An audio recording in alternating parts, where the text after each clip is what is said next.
layer that is the intellectual self. The intellectual self is aligned and attached to the throat chakra. The intellectual self is the home to our learning capacity. It's home to our communication center, and it is how we express our truth. It is through our intellectual self that we actually express our truth. Now, the emotional self and the mental self have a lot to do with that expression, but it is through the intellectual self that we communicate and express our truth. Today, I want to jump straight into it. I think we have a hot topic today. We like to stir up the stank part of everybody's soul because that's where the healing opportunities are. If you don't stir that up, then no healing. Today, we want to touch on a few areas uh, of great importance to the intellectual self. Number one is how we learn / how we absorb or process information. Like I mentioned on Thursday, each one of us is unique. There is no one size fit all anything for any of us. Each one of us are truly, truly unique, and each one of us learns according to our intellectual self and our own learning capacity. Now, because we all have our own learning capacity, the way that most of us think we learn is through that indoctrination of education. And that is not learning, that is just being trained to be able to regurgitate uh, inadvertent facts and how to take a test. And we do know that your level of education has little to do with your intelligence. Let me say that again. Your level of education has little to do with your intelligence. So today I want to touch on how we learn and how we absorb or process information. Now, I got to tell y'all this story about myself and how I was born in a fury. It was way ahead of schedule, and by the time the attendant doctor came to examine my mother and pulled the sheet back, I was already out of the portal, and I'm looking around. Wasn't crying, wasn't anything, didn't get scared or anything, just looking around. So I believe the first and probably the most vital way that we learn and that we absorb and process information is through observation. Just think about it as a newborn. Think about it, before we know anything, we see it. Observation is probably one of the most important ways of learning, yet it is discounted the most, especially with all that we have going on in media and in television and in all of those modems of entertainment. It's getting to the point to where if you are not grounded in some sort of reality, you really can't believe what you're seeing these days. Anybody else feel that we went to bed December 31st, 2019 in regular America, and then when we all woke up January 1st, 2020, we was in some alternative bizarro world where up is now down and in is now out, and good is now bad and light is now dark. it just seemed like everything was just turned upside down. And we are being told, we're being forced and told that we cannot believe what our eyes are telling us.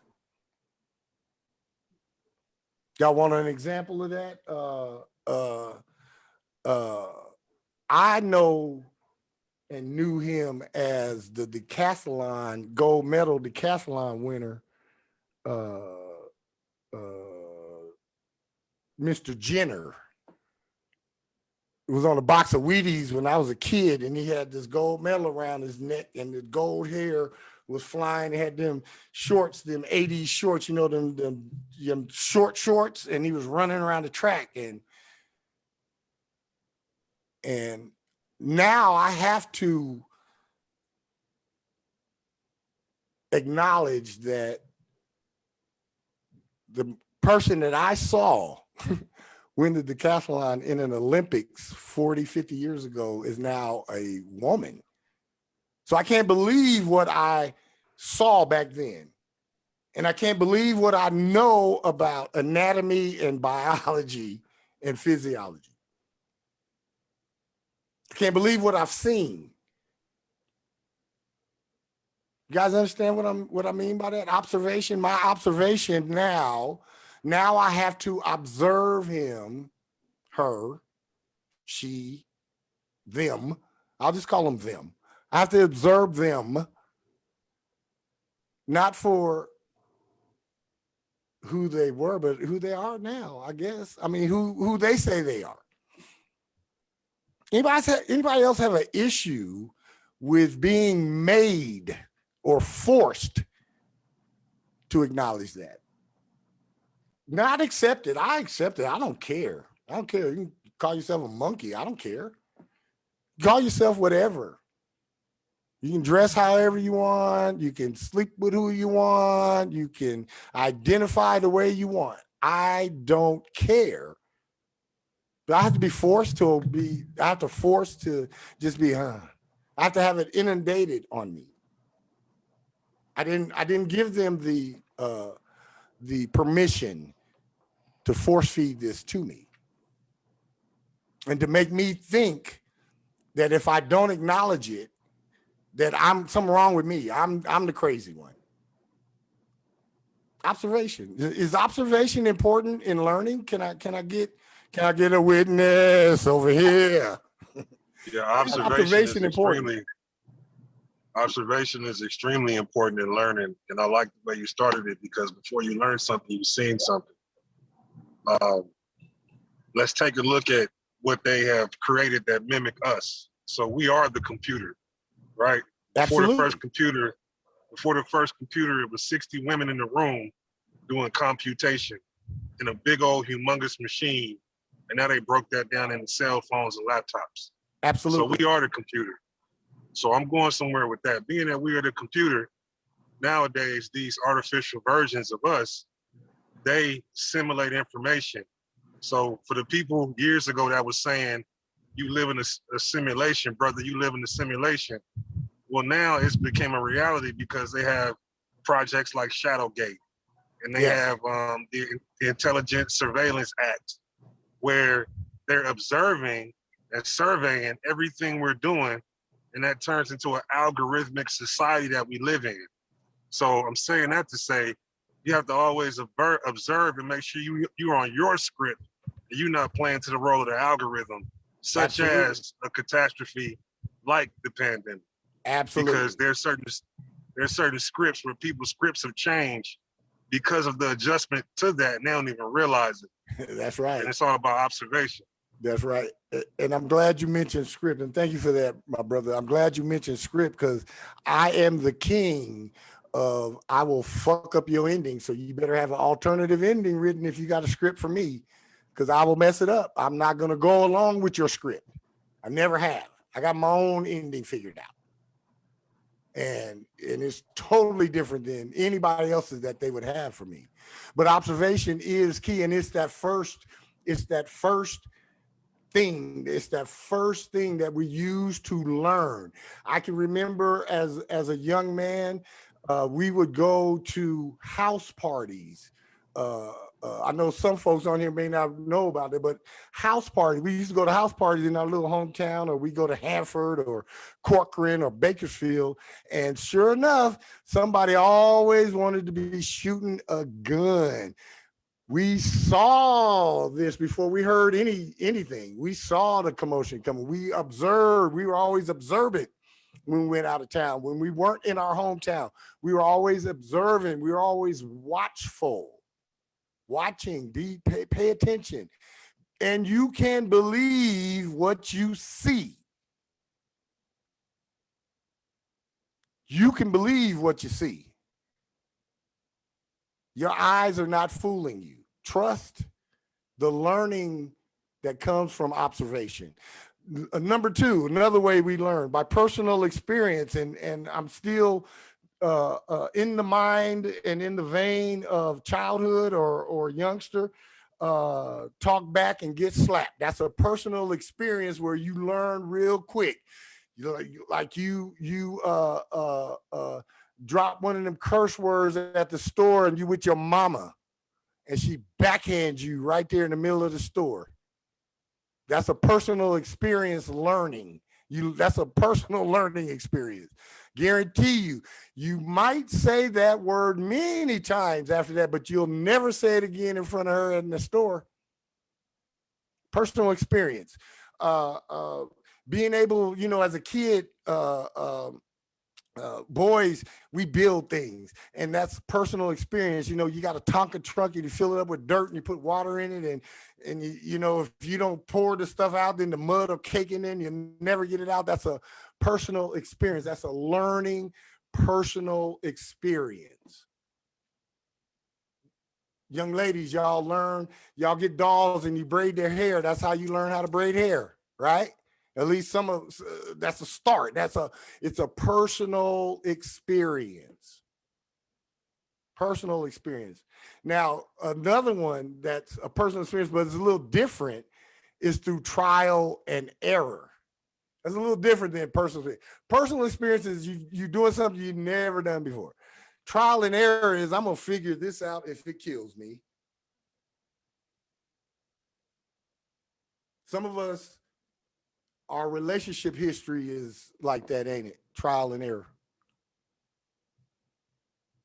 I'm gonna figure out this. I'm gonna figure it out. I'm gonna figure it out. Puzzles. Think of a puzzle. Think of when you're putting a puzzle together. Think about when you open that box and you see all the pieces all over the place and you pour it on the table. You gotta, first of all, I always did this. I always found the ones that had the flat edge on them. I knew those were the base. So you start with the base, you connect all the pieces then you have a frame. And then you start solving the problem. Which color goes here and which one fits here and which trial and error, trial and error. Anybody play sports?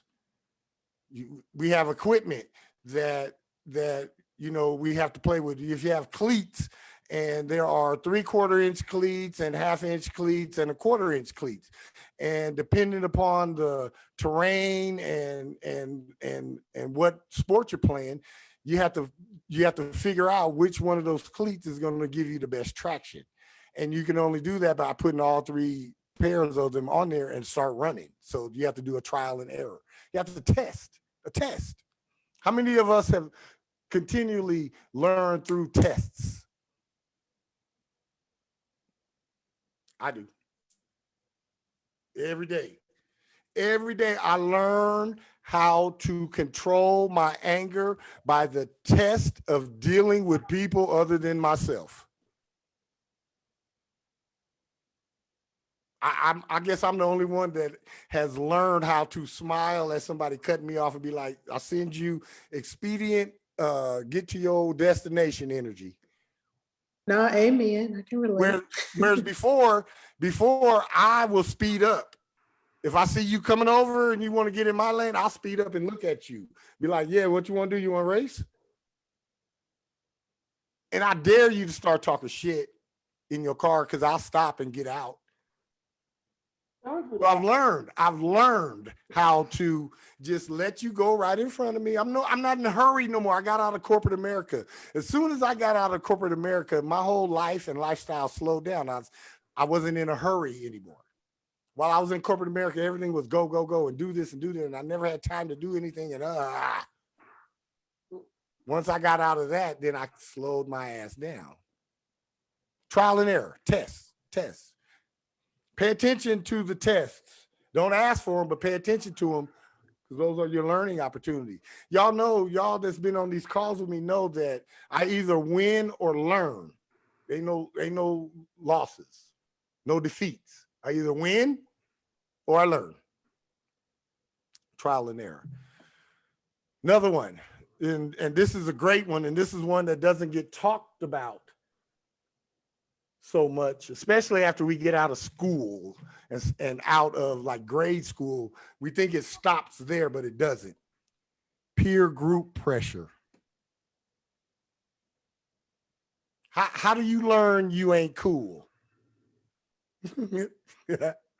From your peer group. How you learn you're not with the in crowd? How do you learn? How do you learn that your family don't want to be bothered with you, but from your family, from their actions?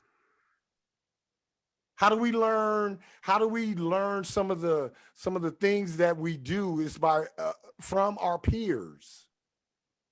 I have plenty of peers that I've learned valuable things from in my life. Things I didn't know, or things that maybe I've been doing a different way, and I observed and personally experienced my friends, my peers doing something else. That's how I got into golf. Before I was at this one particular job in Long Beach, California, I'd never golfed before. Yeah, I went to miniature golf, but that's not golfing. That's amusement park. And I got this job, and the peers, my peers, kept saying, "Hey, man, you would be pretty good at this. Why don't you come out with us?" And through that peer group pressure, I ended up buying some clubs and taking some lessons, and yeah. That don't be a square. Each one of us, in our own ways, in our own manners, we want to fit in somewhere. We learn through attempting to fit in. And how's that? Through the peer group pressure.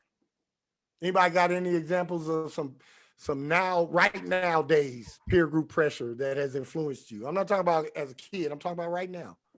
I learned how to golf because I got a job, and yeah, it wasn't a requirement, but if I didn't do it, I wasn't going to get promoted. Anybody else? I don't have no peer pressure, really. I like conversation, and if it gets over my head, I got a bound to go by. I think I've passed. I don't have no like best friends.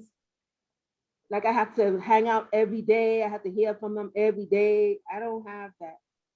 I'm solitude right now. That's which good. is I don't have it. I get more done. I don't have it anymore since 2009. However, that was something that was very, very prevalent, on me. Let's take it to the peers in these organizations that we're a part of. If you're just coming into a new organization, you don't know the procedures or the protocols. You have to learn them. And you're going to learn them from your peers. Your peers are going to let you know.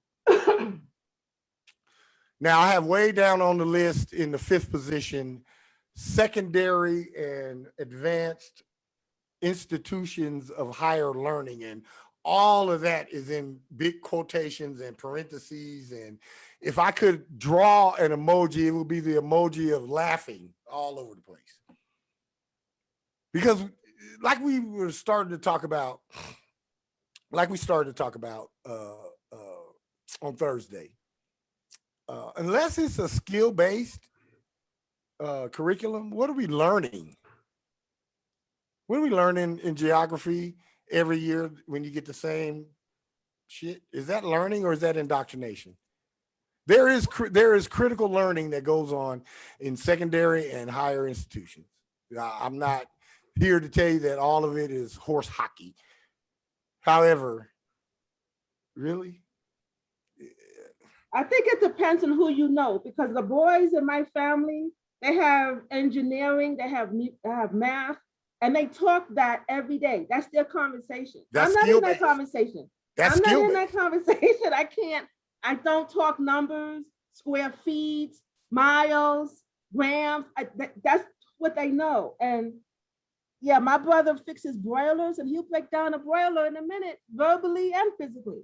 Yes, And you know, so it depends on who grab onto it. absolutely. But there is vital and necessary learning opportunities in secondary and higher education. There is, and it is how we learn. We do learn at schools.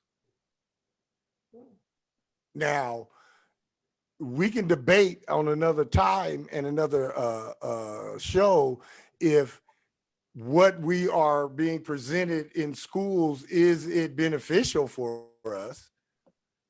That's a different topic. But how we learn is through schools and trade schools and things of those natures. Those are how we learn, and places that we go to absorb and process information. This one right here is really gonna. If I was y'all, I put my hands on my gut, because this is a gut punch. The next one that's coming, it's a sucker punch. I'm giving y'all advance notice. I'm giving you advance notice. It is a sucker punch. How we learn and how we absorb and process information through our own bad decisions. Anybody learn anything from your latest bad decision? All the time. Yeah, I just learned to so I don't know, Mark, if you go into the numbers. I mean, knowing you well enough, Yeah. I don't think that's gonna be excluded from this podcast. So my most recent lesson is I learned to be more even numbered Yes. in my, you know what I mean? I move around physically like an odd number. I learned to be more. I got to pause now. You know, pauses are powerful in Yes. life. If you could have paused, there's people in jail right now to where if they could have paused, everything would have been different. Different. So my pause is, what would an even number do in this situation? Absolutely. Absolutely. And it's already working for me. And the other thing I wanted to say is, your bad decisions, that builds your problem solution muscles. Yes. You know Yes, what I it mean? does. That's your solution muscles if you're aware. Everything's awareness. Awareness is one of the most powerful non-physical resources we have. Absolutely. Absolutely. Jolene, you got something you want to chime in with? I see you working there.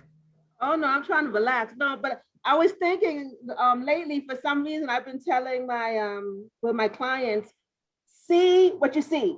See what you see. See what you see. And so it's easy for others and it's not so easy for others. Absolutely. Absolutely. Absolutely. Yeah, you know, some of my and I love making up words, some of my worser bad decisions. I think about them now, and I'm grateful that I'm sitting here today, able to do this. I mean, I've had some of those, and I've had that pause that you talked about, Ryan, and the situation did turn out differently. For anybody that doesn't know this, know that I have had 2 separate incidences with police pulling guns on me. Not once, but twice. And obviously, I didn't get shot and didn't get killed, and then my parents or my family didn't get reparations for me. But it was because in the midst of the situation as it was unfolding, I decided not to go there, not to start spewing out at the mouth, not to jump out of the truck or the car, not to do anything aggressive. kept my hands on the steering wheel. I looked him right in the eye and said, I'm not a threat to you, officer. Can you put your gun down, please? What would you like to talk to me about? He immediately, his ears dropped like a dog. His eyes dropped. He put his gun down. I rolled the window down at that point and we conversed. Ironically, both times that I've had a gun pulled on me by police, I did not end up in jail. I ended up with tickets, but I didn't end up in jail.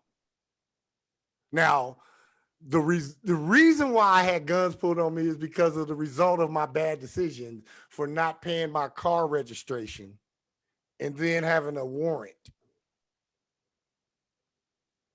So that was my own damn fault. I learned from both of those incidences because now my registration, if I could pay my registration up for 10 years, I would. And if I get a ticket, it gets paid unless I'm fighting it, and then it still gets paid and I wait for my money to come back. I learned from my bad decisions. I'm quite sure most of us, if not all of us on this call and watching this, learned from our bad decisions as well. It's not about beating yourself up. It's not about if you're a good person or bad person. No, good people make bad choices and bad people make good choices. Just the way it goes. Last way, just for the sake of this part of the discussion, last way that we learn, another gut punch, karma and fate.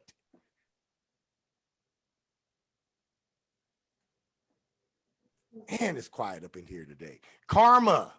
Does karma teach you anything? Does fate teach you anything? Does your own karma teach you something, or do you not even pay attention to it? Or you're plausibly denying that you're aware of it?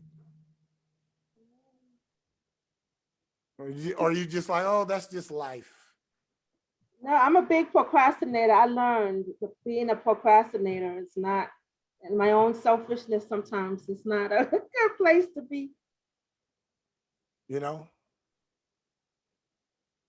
what we have done comes back to us in what we are doing. Karma.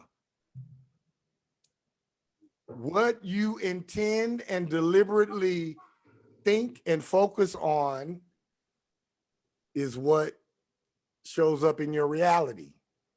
Fate. I don't believe in random acts. There's no random acts. If somebody, I don't even know, walks up to me and hands me $100 bill and say, be blessed, that's not a random act. That's because I've done that before myself to somebody else that I didn't know. So I'm just getting back what I've already done.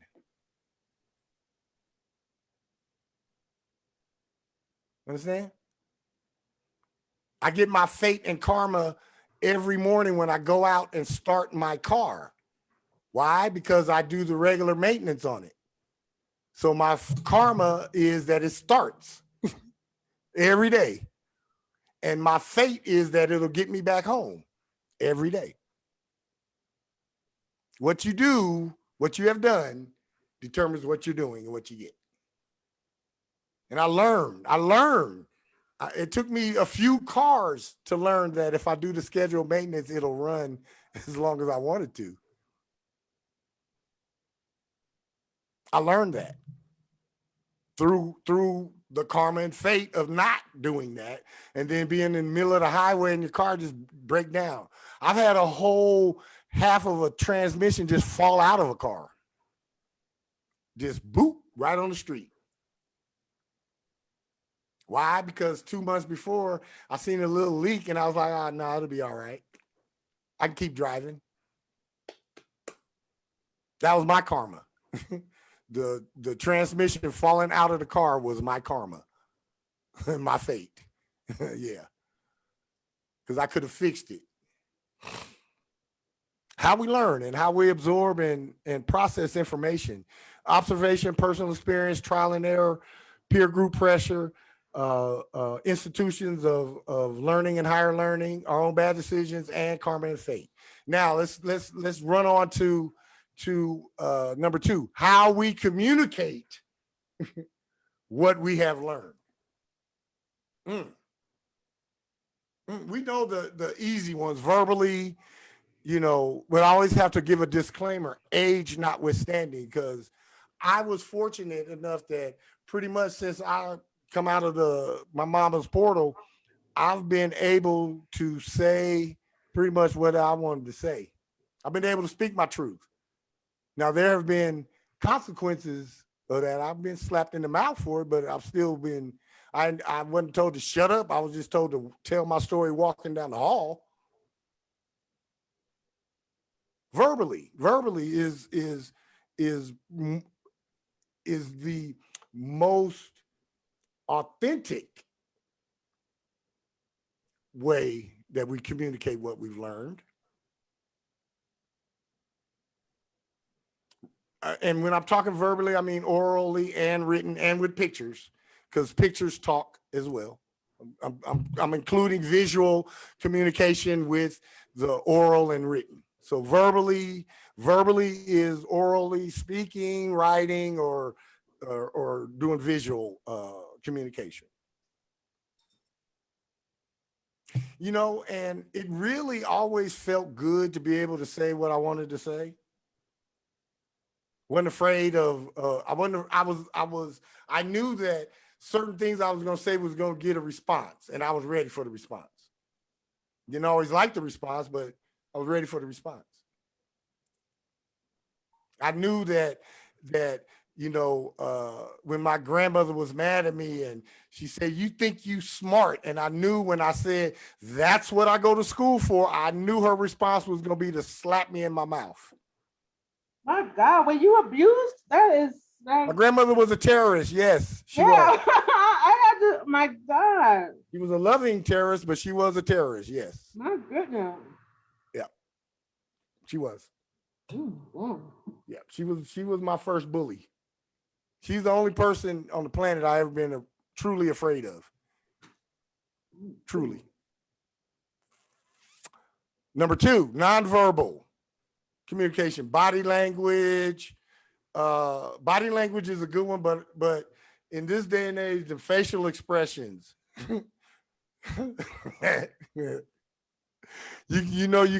Somebody can say something to you, and the most immediate body language communication is to flip somebody off. Boop. That's the most immediate one. But what about the rolling of the eyes? Somebody say something to you, you roll your eyes at them. That's communication. That you just communicated, you don't like what they just said, you don't agree with it, you don't believe it, or say something else and I'm gonna cut you. Another thing we see in the Black community a lot is the smacking of the lips and the pointing the finger. Smacking the lips, sucking the teeth. And pointing that finger. or let your mama say something to you and you say, Ooh. I knew better to say what when my grandmother or grandfather called my name. Like I'd be outside playing and my grandmother come on the porch and she would say, "Mark." I wouldn't turn around and say, "What?" I turned my ass around and started running to where she was at. How about involuntarily physical communication? Like I've seen people hear information or see something and their initial reaction was to faint. Anybody got whoopings when they was a kid and when you thought you had enough, you would just fall out? I fell out when I was about to get jumped because this girl was like 5 times bigger than me, and I'm not trying to fight that. So I fainted, and I was like, I was done. She left me alone. But yeah, she was too much for me. Anybody a public speaker, and right before you're going on or to stand up to speak, you get this cotton mouth and you just, that's an involuntary physical communication. That's letting you know, hey dog, drink some water, man. You ain't gonna be able to talk in a minute.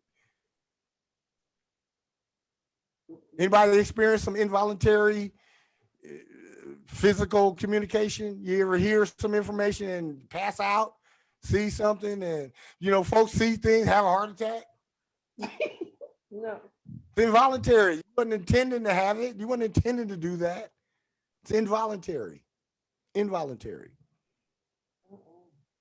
How about voluntary physical communication? We got this for the touchdown and this for the timeout or technical. We also have fighting. Fighting is voluntary physical communication. Anybody disagree? Because when you're fighting, you're communicating to the other person. And when they're fighting back, they're communicating to you.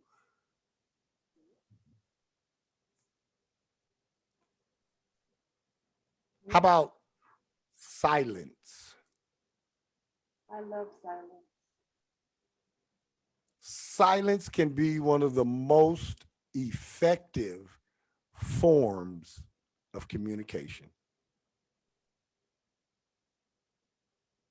Silence is, I not so much nowadays, but as a kid, I had to be silent a lot of times when adults and other folks were talking to me in a way that wasn't true or that I didn't align with. And I realized that me speaking would exacerbate the situation. I just would be silent. And that pisses off people more than anything when they telling you about yourself and you just sitting there just looking at them. Silence. Powerful communicator. Powerful communicator. How about this? This is going to be a little sensitive, and I apologize up front, but how about sudden pattern changes of behavior? I know enough and have studied enough and know enough about psychology and the patterns of folks, people, especially children who are subjected to bullying and or abuse and molestation normally have a sudden change in their behavior. Got straight A's and honor student, and next thing you know, ain't going to school, smoking weed and at the corner. Something happened. And that sudden pattern change of behavior is a communication tool. Like stuttering for children, stuttering.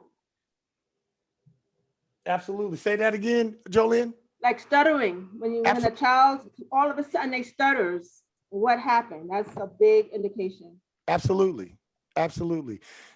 Each of us can look back somewhere in our life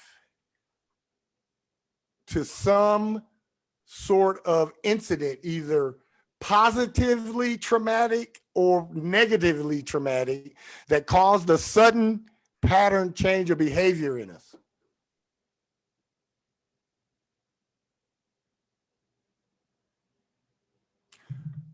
I was diagnosed with colon cancer May 1st, 2009. After I went through the prelims and all the tests, I had a sudden pattern change of behavior. Yeah, I did. That is now communicating. And it's the reason I can communicate. Sudden pattern changes. You got we in relationships, and you can set your watch by your spouse, and then all of a sudden, oh, I got to work later. Oh, I got to go in earlier. Oh, we got to go out of town, when this ain't never happened before. Or never an issue with the money, and then now the paycheck gone before they get home, or whatever it is. But pay attention to those sudden pattern changes in yourself and in those in your circle. They're communicating to you something is up. Something's up. Last one I want to touch on before we run on is actively listening.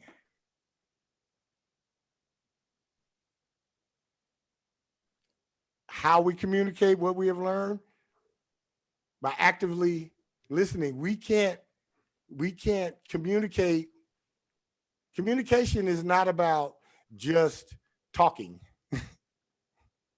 That's one part. One part of communicating is talking. The other part is listening. Because if you're talking and I'm not listening, there's no communication. All you're doing is talking. And if I'm not actively listening, then I'm not participating in the communication. If I'm just sitting here and you want to go through your dissertation, and I'm sitting here going, yeah, I'll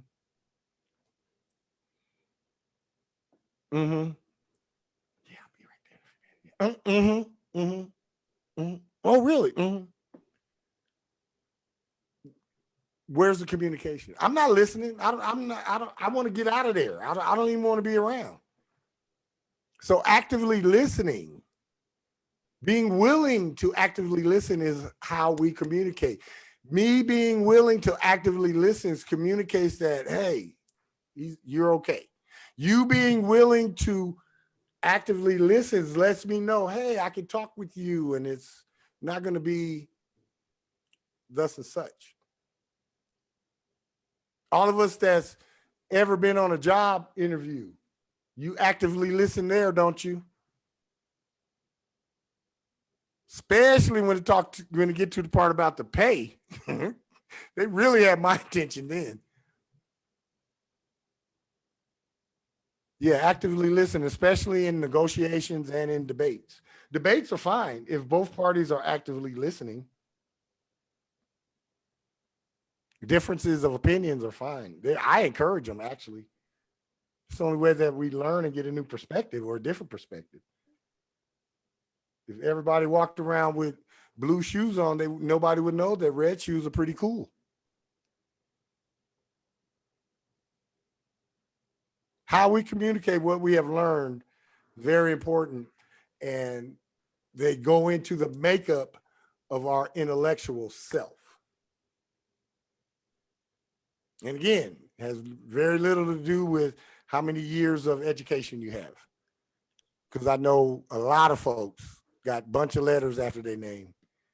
And yeah. And I know some folks that never went past high school. And most intellectual people I know.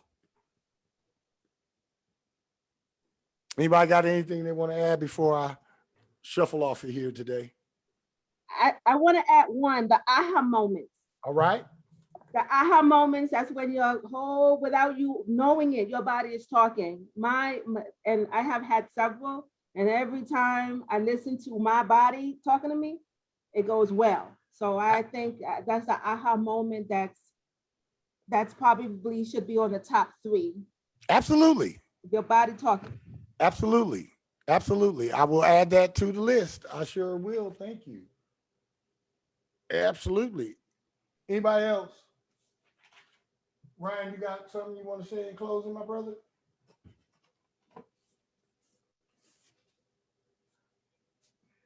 No, I just like the well-roundedness.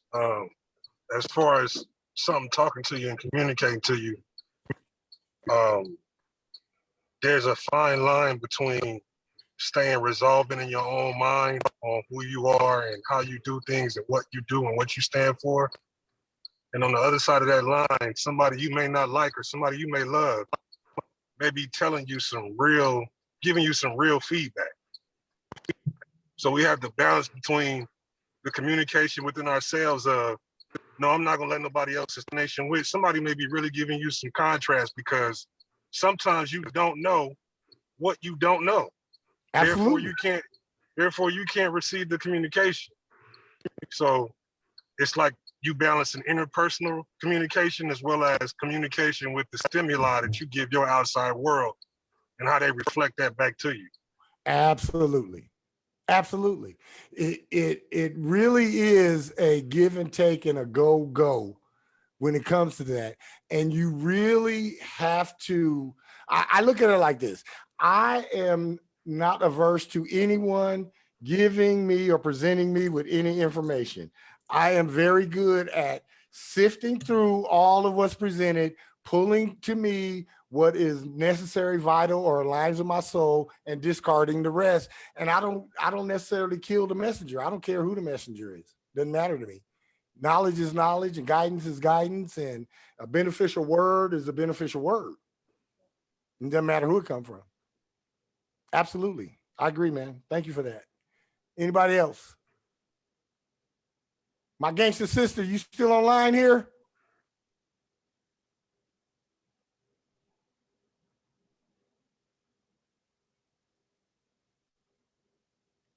All right. All right. If there be nothing else, I want to leave us with this thought in regards to how we learn and how we communicate what we have learned. Be informed, be aware, and be absolutely sure about what you are talking about before you be talking. This has been On the Sevens with Pifers B. Metatron. I'm so glad that each and every one of you guys are here. Keep coming back where we're going to awaken, ascend, and expand, because if you do, I guarantee you, your mastered self awaits you. Goodbye, everyone. Goodbye for now. See you guys Tuesday.